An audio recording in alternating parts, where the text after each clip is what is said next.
김치를 담글 때 이 배추를 절이는 과정이 굉장히 중요합니다. 팔팔하게 살아있는 그 생배추는 양념을 해도 그 맛이 제대로 스며들지 못하기 때문이죠. 그래서 김장을 할 때는 꼭 첫날 배추를 소금물에 절여서 배추의 숨을 죽이는 겁니다. 그래야 양념이 제대로 스며들어가는 그런 익은 김치가 되는 것이죠. 녹차도 마찬가지입니다. 녹차의 향미를 더 거하고 깊게 부드럽게 만들기 위해서는 차 잎 속에 있는 숨을 죽이는 살청이라고 하는 과정이 굉장히 중요합니다. 살청이란 것은 갓 딴 그 파릇파릇한 잎에 은은하게 열을 가해서 그 이파리 속에 있는 산화 효소를 다 제거하는 과정을 뜻합니다. 이렇게 차잎에서 서슬푸른 살기를 제거하는 살청을 해야만 거하고 깊은 다도의 그런 원래의 맛을 즐길 수가 있는 것이죠. 그것이 배춧잎이든 아니면 녹차잎이든 본래의 성질에 내포되어져 있는 서슬푸른 살기를 죽이는 살청이 없이는 제대로 된 깊은 맛을 느낄 수가 없다는 것입니다. 그렇다면 우리의 인생은 어떨까요? 사람도 타고난 성질에 내포되어져 있는 그 혈기와 분노를 살청하지 않으면 다른 사람에게 선한 영향력을 끼칠 수도 없고 자신도 행복한 삶을 살아갈 수가 없습니다. 돌이켜 생각해 보면 신학생 때 저는 참 마음속에 분노가 많았던 것 같습니다. 교회가 세상에 죄와 타협하는 것 같아서 괜히 분노하고 또 타락하는 것 같아서 분노가 일어났습니다. 교인들이 말로는 거룩거룩하면서 하는 행동을 보면 세상 사람들과 똑같이 하는 걸 보고 심지어는 더 못한 것을 보고 화가 막 났습니다. 기성세대들의 이중적인 태도와 위선을 보고 분노를 하기도 했습니다. 개척교회를 할 때도 또 목회 초년생 때도 그 분노가 쉽사리 사라지지는 않았습니다. 무엇보다도 교회가 내 마음대로 안 되니까 화가 난 거겠지요. 그리고 무례한 사람들을 보면 굉장히 분노가 생겨났습니다. 마치 녹이 쇠를 갉아먹듯이 그 분노와 혈기가 저의 믿음을 갉아먹고 있었는데도 불구하고 참 어리석게도 저는 그걸 깨닫지 못했어요. 단지 목회를 열심히 하다 보니 그냥 받는 스트레스라고 생각했던 겁니다. 하지만 성령께서는 그런 저의 마음을 그대로 내버려 두지 않으셨습니다. 정말 우연찮게 성령께서 어느 날 갑자기 정말 구원의 기쁨을 다 잃어버린 저의 초라한 모습을 보게 해 주셨습니다.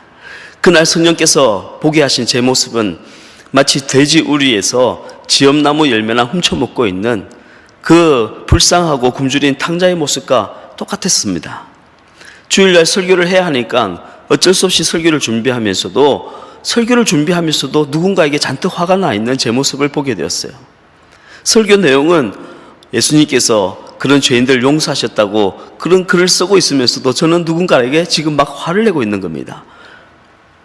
마치 긴 가문 끝에 말라버린 우물에서 물을 길어보겠다고 바가지를 내려봤지만 바가지가 땅에 긁혀서 덜그덕 소리만 나고 흰 연기만 일으키듯이 그렇게 제 영혼은 기쁨과 은혜를 잃어버리고 원망과 불평만 쏟아내고 있었던 겁니다. 숨이 죽지 않는 배춧잎에 양념을 해도 그 맛이 스며들지 않는 것처럼 살청을 하지 않는 녹차잎에서는 은은한 맛이 나오지 않는 것처럼 제 안에 그런 분노와 혈기가 가득 차 있으니까 하나님의 말씀을 듣고 그 말씀을 읽고 심지어는 그 말씀으로 설교를 하면서도 말씀이 제 마음속에 전혀 스며들지가 않았던 겁니다.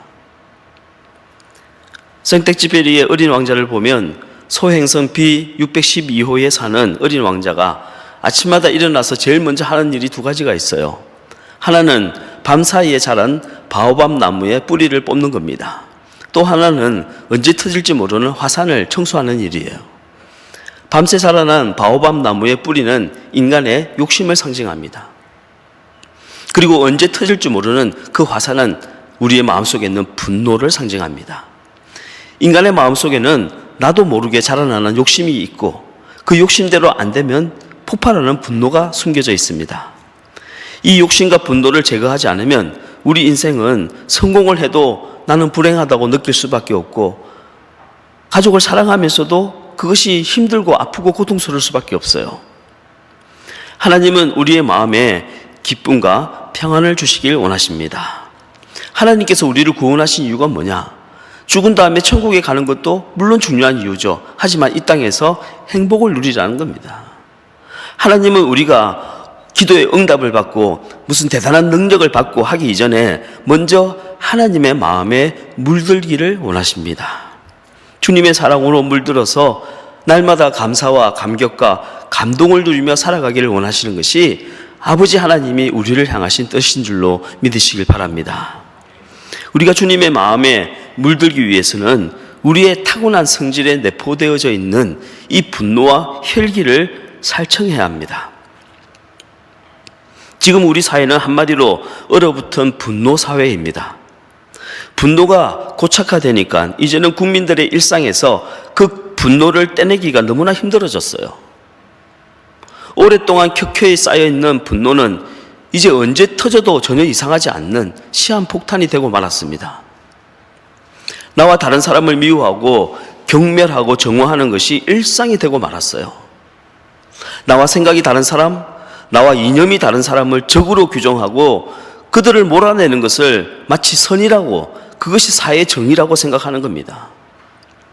정치 지도자라는 사람들이 자신의 지지층을 결집시키기 위해서 갈등을 부추기고 있고 국민들의 분노에 기름을 붓고 있는 겁니다.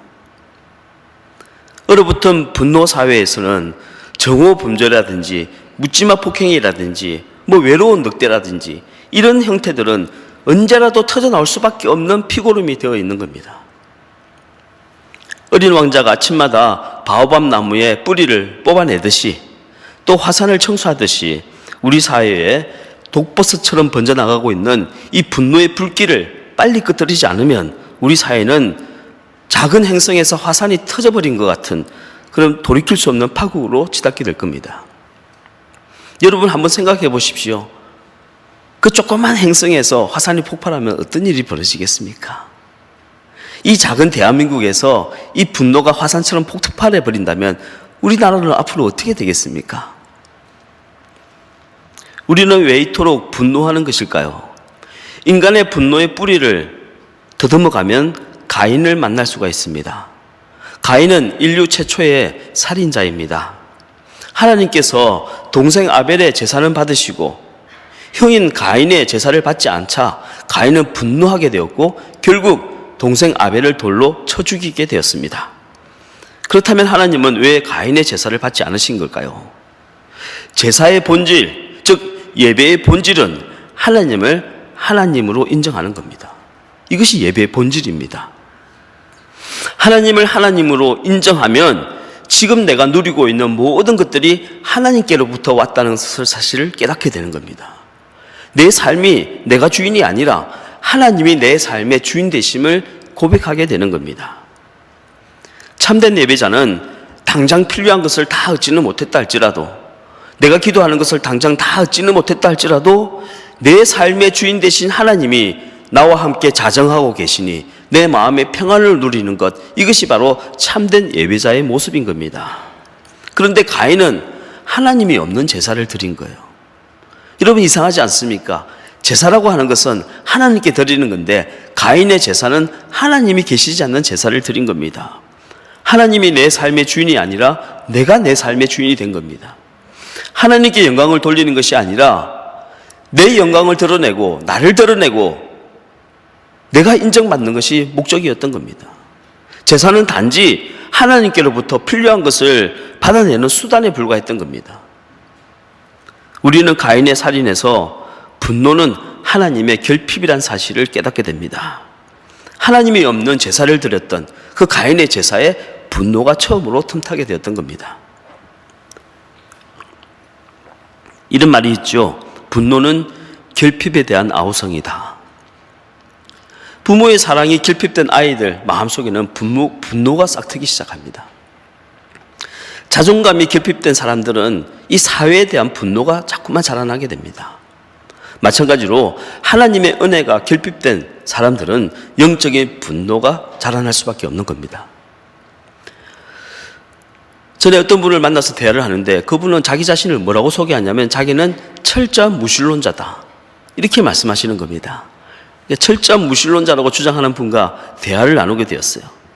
근데 그분은 만약 신이 존재한다면 이 세상의 불의와 악을 이대로 방치할 수는 없다고 하면서 하나님은 절대로 존재하지 않는다고 강력하게 주장했습니다.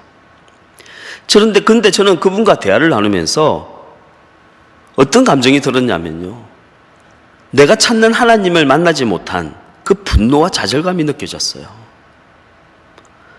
그분의 무신론은 신은 절대로 존재하지 않는다고 하는 신념이 아니라 사실은 반대로 내가 그토록 찾는 신을 만나지 못한 그 분노와 좌절감이었던 겁니다. 그래서 저는 그분과 대화를 나누면서 그분이 미운 것이 아니라 시간이 갈수록 그분이 너무 애처롭고 연민의 감정이 드는 거예요. 인간의 허무와 분노의 뿌리는 하나님의 부재의 감정입니다. 인간은 하나님을 찾으나 찾을 수 없을 때 그 마음속에 분노가 싹트기 시작하는 겁니다. 우리 마음속에 켜켜이 쌓여있는 이 얼어붙은 분노를 녹이는 방법은 하나님으로 충만한 예배를 다시 드리는 것입니다. 내 인생의 주인이 하나님이 되심을 고백하고 지금 나에게 허락된 모든 것들이 하나님이 나에게 주신 선물이란 사실을 감사하며 드리는 그 아벨의 제사를 드릴 때 우리의 마음속에 분노는 사라지게 되고 영적인 회복이 일어나게 되는 줄로 믿으시길 바랍니다. 오늘의 주인공인 베드로는 혈기와 분노로 똘똘 뭉친 사람이었습니다. 부모로부터 물려받은 것도 하나도 없고 배운 것도 없이 평생을 어릴 적부터 갈릴리 바다에서 물고기나 잡고 살았으니 남은 거라고는 알량한 자존심과 남이 내 자존심을 건드리면 폭발하는 분노밖에 없었어요. 여러분들이 베드로 하면 제일 먼저 떠오르는 이미지가 뭡니까? 아마 대부분이 혈기를 떠올리실 겁니다. 내 걸 빼앗기지 않기 위해서 피 터지게 싸우고 또 누군가 나를 무시한다 싶으면 분노를 터뜨리는 그 베드로를 상상하게 되는 겁니다. 베드로가 얼마나 다혈질의 사람이었는지 우리 성경을 몇 군데만 찾아보도록 하겠습니다. 마태복음 14장 28절로 31절 말씀 시작.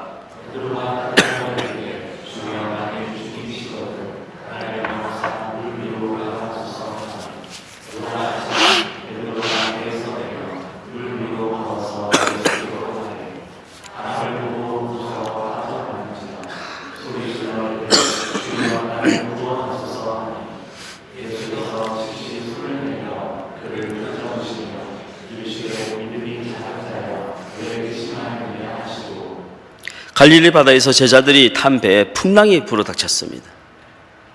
그때 예수님께서 그 제자들을 구하시기 위해서 깊은 밤에 밤사경에 물 위를 걸어오셨습니다. 그 광경을 본 베드로는 너무 놀랐어요. 그리고 주님께 주님, 저도 주님처럼 물 위를 걷게 해주세요 하고 물에 첨벙 뛰어 들어갔습니다.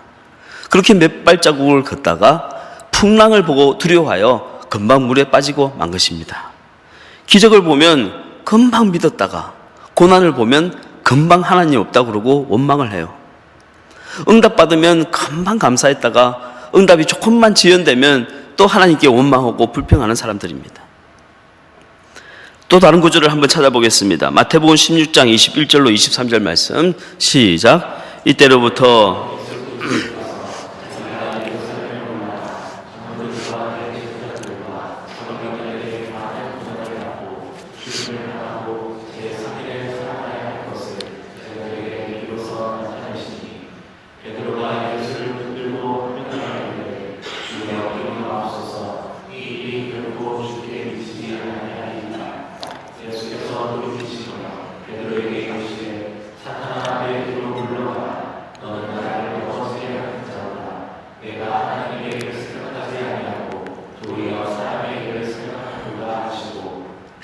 예수님께서 십자가에 달려 고난을 받으시고 죽으실 것을 말씀하자 베드로가 얼굴이 빨개져서 주님께 대들면서 항변했습니다. 여기 항변하다라고 하는 헬라어 에피티마오는 꾸짖다, 저주하다는 뜻이에요. 그러니까 예수님의 말씀에 단순히 반대를 하는 것이 아니라 제자가 감히 스승을 꾸짖고 저주한 겁니다. 가끔 믿음에 열심히 있다는 사람들 중에 이렇게 무례한 분들을 볼 수가 있습니다. 열정이 넘치다 보니 이전 무례 정도는 봐줄 수 있지 않느냐고 말하기도 합니다. 하지만 주님은 베드로의 그런 무례한 행동을 보시고 사탄의 마음에 깃든 것이라고 말씀하셨어요. 사탄이 틈탄 거라고 책망하신 겁니다. 여러분, 태도가 좋아야 믿음의 빛이 납니다. 믿음은 성품으로 열매를 맺는 겁니다. 사랑은 무례히 행치 않는 것이라고 말씀하셨습니다. 사랑을 할 때도 예의가 필요하고 이별할 때도 예의가 필요합니다. 헤어질 때 무례한 사람은 다시는 만나고 싶지 않습니다. 우리 한 구절 더 찾아보겠습니다. 요한복음 13장 8절로 9절 말씀을 시작.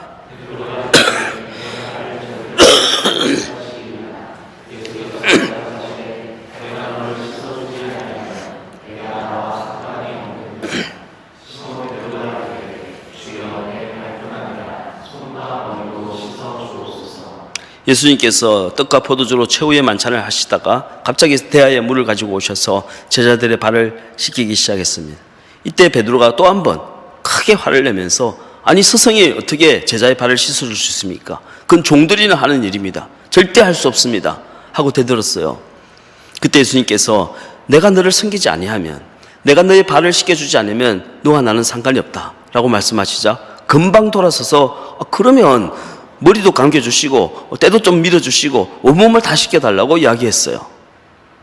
여러분, 혈기가 많은 사람은 변덕이 죽을 듯합니다.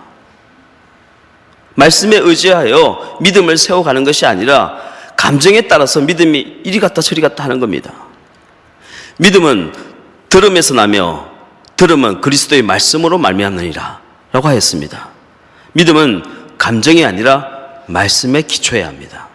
저와 여러분의 믿음이 감정에 따라 좌우되는 믿음이 아니라 하나님의 말씀 위에 굳세게 서는 귀한 믿음이 되기를 주의 이름으로 축복합니다. 한 구절만 더 찾아보겠습니다. 요한복음 18장 10절 말씀 시작.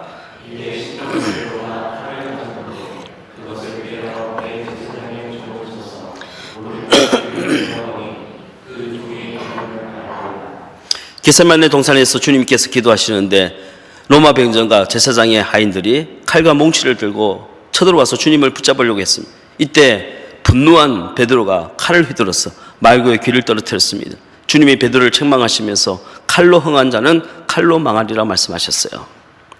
혈기의 사람은 생각하기 전에 말부터 해버립니다. 그리고 말하기 전에 주먹부터 나가고 행동부터 하는 겁니다. 그만큼 경솔하고 실수가 많을 수밖에 없어요. 이렇게 칼을 휘두를 정도로 혈기가 많은 베드로였지만 그날 밤 베드로는 예수님을 3번이나 부인하고 배신했습니다. 무슨 말입니까? 베드로의 혈기는 용기가 아니라 사실은 두려움이었던 겁니다. 큰 소리 치는 사람은 용기 있는 사람이 아니라 사실은 두려움이 많은 사람입니다. 베드로는 왜 이렇게 분노가 많고 혈기가 많은 사람이 되었을까요? 오늘 본문은 예수님께서 베드로를 처음 만나신 날 그의 이름을 시몬에서 베드로로 바꿔주신 이야기입니다. 베드로의 동생 안드레는 원래 세례 요한의 제자였는데 세례 요한의 시대가 가고 예수 그리스도의 시대가 도래하자 안드레는 그의 형 베드로를 이 예수님께로 모시고 왔던 겁니다. 그때 예수님께서 그 베드로의 마음속에 있는 그 분노와 혈기를 보시고 이 사람은 먼저 이름부터 바꿔줘야겠다 라고 생각하시고 그의 이름을 시몬에서 베드로로 바꾸신 겁니다. 오늘 본문의 말씀을 다시 한번 읽겠습니다. 시작. 요한의 말을 듣고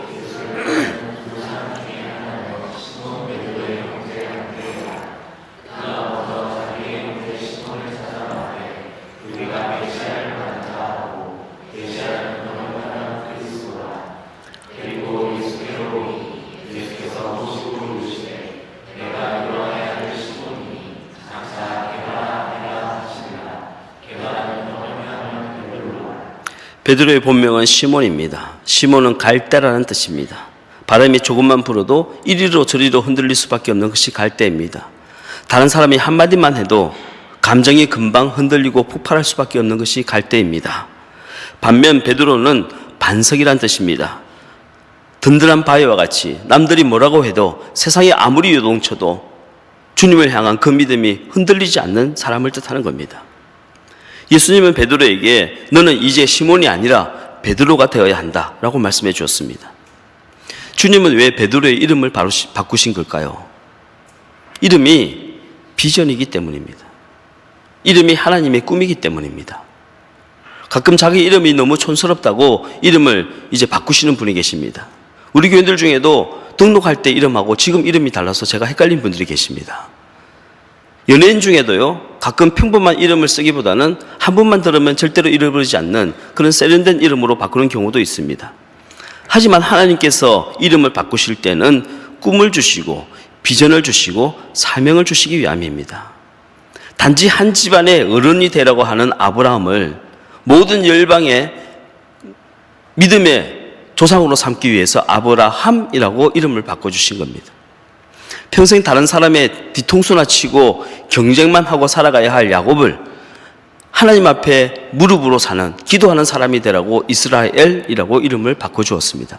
마찬가지로 분노와 혈기의 사람 시몬을 변화시켜서 예수님의 사랑에 물든 제자로 삼으시기 위하여 2000년 기독교의 역사에 있어서 어떤 핍박과 환난이 와도 이 사람처럼 믿음이 흔들리지 마라 고 보여주시기 위해서 그 이름을 베드로라고 바꿔주신 겁니다. 베드로는 갈릴리 바다의 벳세다라고 하는 아주 작은 마을에서 태어났습니다. 가진 것도 없고 배운 것도 없어서 어릴 적부터 물고기를 잡는 어부의 삶을 살아왔습니다. 그런데 어찌하다 보니 장가를 잘 갔어요. 성경을 보니 베드로는 고향인 벳세다에서 사는 것이 아니라 가브나움에서 배를 가지고 물고기를 잡는 어부였다고 했습니다. 그 가브나움은 베드로의 장모의 집이 있는 곳입니다. 그러니까 처갓집에 얹혀 살고 있었던 겁니다. 지금도 성지순례를 가보면 가버나움에 여러 집터가 있는데 그 중에 제일 큰 집터가 베드로의 장모의 집터입니다. 굉장히 유복한 집안이었던 뜻입니다. 마가복음 1장을 보면 예수님께서 베드로의 장모의 열병을 고치시는 사건이 나와 있는데요. 예수님께서 이렇게 베드로의 장모의 열병을 고치시자 그 동네 주변에 살던 모든 환자들이 베드로의 장모의 집에 다 몰려들었다 하는 말씀이 있습니다. 여러분, 그 많은 사람들이 그 집에 한꺼번에 들어가려면 평수가 도대체 몇 평이나 돼야 되겠습니까? 아마 굉장히 넓은 집이었을 겁니다. 베드로가 예수님을 처음 만났을 때 그는 밤새도록 빈 그물질을 하고 허탕을 치고 해변에 배를 데워놓은 상태에서 그물을 씻고 있었다고 했습니다. 그걸 봐서 베드로는 자기 배와 자기 그물을 소유한 사람이었다는 걸 알 수가 있습니다. 자가 선박 소유자인 겁니다. 왜냐하면 그게 남의 배고 남의 그물이라면 절대로 그렇게 정성스럽게 씻지는 않았을 겁니다.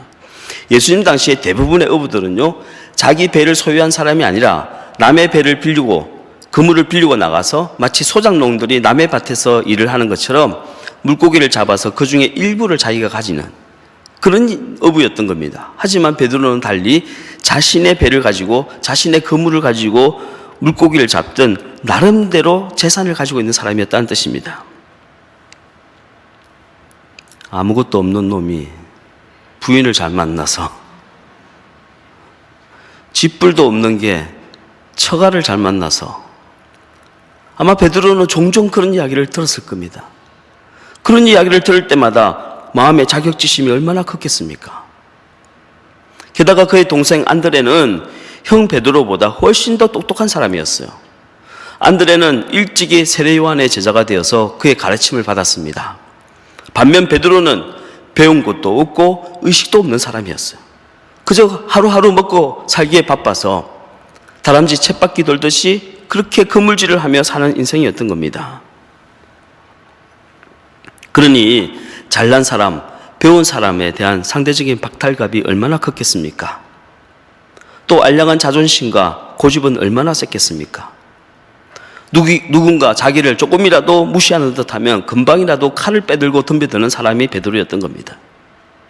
이렇게 남들과의 비교의식, 상대적인 박탈감, 낮은 자존감, 피해의식은 마치 얼음이 입술에 달라붙어서 떨어지지 않는 것처럼 베드로의 마음속에서 얼어붙은 분노로 자리 잡고 있었던 겁니다. 주님은 베드로를 처음 보시는 바로 그날 베드로의 마음속에 있는 그 얼어붙은 분노를 녹이시는 것이 가장 중요하다는 것을 아셨던 겁니다. 베드로에게 능력을 주고 무슨 은사를 주고 큰 사명을 주기 이전에 먼저 그의 마음속에 있는 얼어붙은 분노가 녹아야 한다는 것을 주님은 아셨던 겁니다. 주님은 우리의 있는 모습 그대로를 사랑하시지만 우리의 있는 모습 그대로를 가만히 내버려 두시는 않습니다. 하나님이 사랑하시는 사람은 하나님은 반드시 건드리십니다. 주님은 밤새도록 빈 그물질을 하고 허탕을 친 베드로에게 주님이 먼저 찾아오신 것처럼 우리의 고달픈 인생 가운데 주님이 먼저 찾아와 주십니다. 여러분, 우리의 믿음이 먼저가 아니라 하나님의 은혜가 먼저입니다. 시몬의 이름을 베드로라고 불러주신 것처럼 오늘 우리의 이름을 이는 내 사랑하는 자요 내가 기뻐하는 자라고 불러주시는 겁니다. 성령님은 우리의 연약함을 이해하십니다. 그래서 우리가 왜 넘어질 수밖에 없는지, 왜 실수할 수밖에 없는지, 왜 또 저렇게 거짓말하고 왜 저렇게 죄를 지을 수밖에 없는지 주님은 이해해 주신다고 말씀하셨어요. 하지만 그는 우리를 보시고 말할 수 없는 탄식으로 우리를 위하여 간구하심으로 마침내 우리의 마음을 하나님의 마음으로 물들이신다고 말씀하시고 있는 겁니다. 바울은 우리의 마음속에는 절대로 변하지 않으려고 하는 옛자의 습관과 마침내 변화시키려고 하는 하나님의 은혜 사이에 영적인 전쟁이 있다고 말했습니다. 로마서 7장 21절에서 24절 말씀을 같이 한번 읽겠습니다. 시작.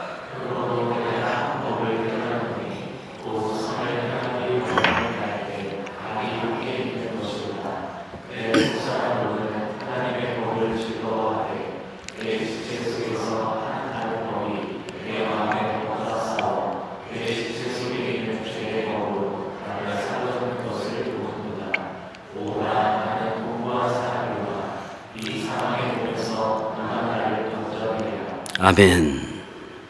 그리고 이 영적 전쟁에서 우리 안에 계신 성령님은 하나님의 꿈과 비전을 절대로 포기하지 않으십니다. 다시 말해서 여러분을 포기하지 않으시는 겁니다. 끈질긴 기도와 간구로 마침내 우리가 옛사람을 벗어버리고 주님의 사랑에 물든 하나님의 마음에 물든 하나님의 자녀로 변화시키기를 끝까지 포기하지 아니하시는 성령님이신 겁니다. 로마서 8장 26절로 28절 말씀을 읽겠습니다. 시작. 이와 같이 성령도 우리의 연약함을 도우시나니 우리는 마땅히 기도할 바를 알지 못하나 오직 성령이 말할 수 없는 탄식으로 우리를 위하여 친히 간구하시느니라. 마음을 살피시는 이가 성령의 생각을 아시나니 이는 성령이 하나님의 뜻대로 성도를 위하여 간구하심이라. 우리가 알거니와 하나님을 사랑하는 자 곧 그 뜻대로 부르심을 입은 자들에게는 모든 것이 합력하여 선을 이루느니라. 아멘. 그날 예수님께서 베드로의 이름을 바꿔주신 것처럼 오늘 주님이 저와 여러분의 이름을 바꿔주셨습니다. 이제 우리의 이름은 그 사랑에 물든 제자입니다. 오늘부터 우리의 이름은 그 사랑에 물든 제자입니다. 과거에 우리 이름은 가인의 후예였고 분노의 자식이었고 마귀의 종이었지만 이제 오늘부터는 우리가 그 사랑에 물든 제자가 되고 오늘부터는 이는 내 사랑하는 자요 내가 기뻐하는 자라 라고 주님이 불러주신 겁니다. 오늘 예배를 들으시고 여러분 집에 가서 혼자 거울 앞에 서서 여러분 자신에게 한번 물어보십시오. 너희 이름이 뭐냐? 여러분 대답해 보십시오. 나는 그 사랑에 물든 제자입니다. 나는 하나님이 가장 사랑하는 자요 그가 가장 기뻐하는 자라. 할렐루야. 이것이 여러분의 고백이 되기를 간절히 바랍니다. 베드로는 예수님과 함께 동고동락하면서 주님의 마음에 물들어갔습니다. 신학을 배우고 말씀을 배운 게 아니에요. 주님과 함께 있다 보니 자기도 모르는 사이에 그분에게 물들어간 겁니다. 가난한 자 병든 자를 보고 차마 지나치지 못하시는 주님을 보고 그 주님의 긍휼하심에 물들어간 겁니다. 사람들이 주님을 왕으로 세우려고 할 때 사람들을 피해 홀로 산에 올라가 기도하셨던 그 주님의 겸손함에 물들어간 겁니다. 제자들의 발을 씻기실 때 너는 안 돼 비켜 너 나 배신할 거잖아 하고 가룟 유다를 멀리 하신 것이 아니라 그 가룟 유다의 발까지도 깨끗하게 씻어주셨던 그 주님을 보고 베드로의 마음은 주님의 오래 참으심에 물들어간 겁니다. 십자가 위에서 손과 발에 못 박는 죄인들을 위하여 아버지여 저들의 죄를 용서해 주옵소서. 저들은 지금 자신들이 하는 일을 알지 못하나이다 라고 기도하셨던 모습을 통해 자기를 배반했던 제자들을 찾아와서 아침 일찍 숯불에 고기를 굽는 그분의 모습을 통해서 베드로는 예수님의 그 사랑과 용서에 물들어간 겁니다. 베드로는 자기 자존심 때문에 화를 내고 분노했지만 예수님은 하나님의 영광 때문에 분노하셨습니다. 베드로는 나의 분노와 주님의 분노가 얼마나 큰 차이가 있는가 하는 것을 깨닫게 된 겁니다. 작년 연말에 크리스마스 시즌에 TV에서 그 코바디스라고 하는 아주 오래된 영화를 틀어줬는데 우연히 채널을 돌리다가 그 영화를 오래전에 본 영화라 보게 되었는데 저도 모르게 점점점 빠져들게 되었어요. 코바디스 도미네, 다 하시는 말씀이잖아요. 주여 어디로 가시나이까. 폭군 네로 황제의 핍박을 견디다 못해 베드로가 로마를 도망쳐 나오는데 그 길에서 예수님을 만나잖아요. 베드로가 예수님께 코바디스 도미네, 주여 어디로 가시는 길입니까? 라고 묻자 주님이 말씀하셨어요. 나는 지금 십자가에 다시 달리기 위하여 네가 도망친 로마로 가는 중이다. 이 말을 들은 베드로는 마음의 찔림을 받고 회개를 하고 다시 발길을 돌려 로마로 가서 십자가에 거꾸로 매달려 순교를 당하게 됩니다. 이 영화가 1955년도에 나온 영화입니다. 놀라지도 않으시군요. 우리나라가 전쟁하고 막 이렇게 한국 전쟁 막 할 때 영화가 만들어진 거예요. 얼마나 오래된 영화냐면요. 거의 선사시대 유물이라고 봐야 됩니다. 그 화면이나 뭐 배우들이 입은 옷이나 이거 보면요. 요즘 크리스마스 때 우리 아동부가 하는 것보다 더 유치해요. 이 대사를 하는 거 보면요. 요즘에 도저히 들어줄 수가 없는 그런 대사입니다. 그런데도 제가 그 영화를 보다가 정말 코끝이 찡해질 정도로 가슴이 울렁거릴 정도로 감동을 받은 장면이 있어요. 베드로가 로마에 건너가서 처음으로 로마의 지하교회 교인들 앞에서 설교하는 장면입니다. 늙은 베드로가 그 지하에서 모여있는 교인들 앞에서 이렇게 입을 떼낸 겁니다. 나는 갈릴리에서 고기를 잡던 어부였습니다. 그리고 그날 밤 그 새벽에 주님이 어떻게 찾아오셨는지, 어떻게 나를 불러주셨는지 말하는 겁니다. 내가 3년 동안 주님의 사랑에 어떻게 물들었는지를 고백합니다. 내가 그런 주님을 왜 배반했는지를, 그리고 주님께서 그런 나를 어떻게 용서해 주셨는지를 이 베드로는 떨리지만 차분한 음성으로 고백하는데 그 장면이 거의 한 5분 정도 돼요. 영화에서.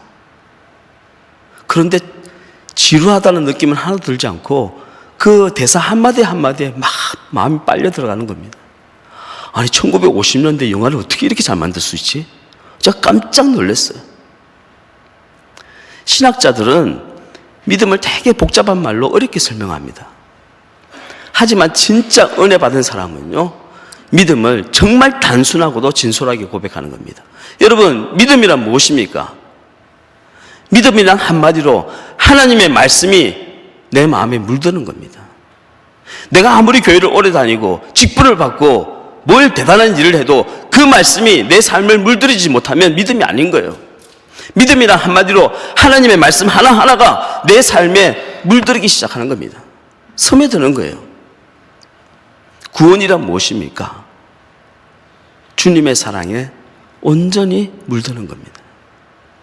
예전에는 제 마음이 무슨 얼룩처럼 예수님 마음도 조금 물들어 있고 세상 마음도 물들어 있고 미움도 물들어 있고 욕심도 있고 온갖 색깔이 막 버라이어티하게 물들어 있었는데 이제는 예수님의 사랑에 온전히 물들어 보니 다른 무엇으로도 물들을 수 없는 상태, 이것이 바로 구원인 줄로 믿으시길 바랍니다. 저와 여러분들이 이런 구원에 이르게 되기를 주의 이름으로 간절히 축복합니다. 이렇게 주님의 사랑에 온전히 물들게 되면 더 이상 세상의 죄가 우리의 삶을 무너뜨릴 수 없게 됩니다. 세상이 너무 악해서라고요? 아니에요.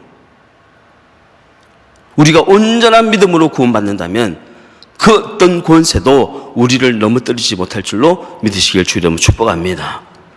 사랑하는 성도 여러분, 오늘 베드로를 찾아오신 주님께서 베드로를 불러주시고 그의 마음을 말씀으로 물들여 주시고 그의 평생의 동반자가 되어주신 것처럼 오늘 성령께서도 우리에게 찾아와 주시고 우리를 향하여 너는 내가 사랑하는 자요 내 기뻐하는 자라고 불러주시고 우리의 마음을 정말 꽃잎에 물들이듯 그렇게 물들여 주셔서 우리의 삶이 온전한 구원에 이르게 도와주실 줄로 믿으시길 주의 이름으로 축복합니다.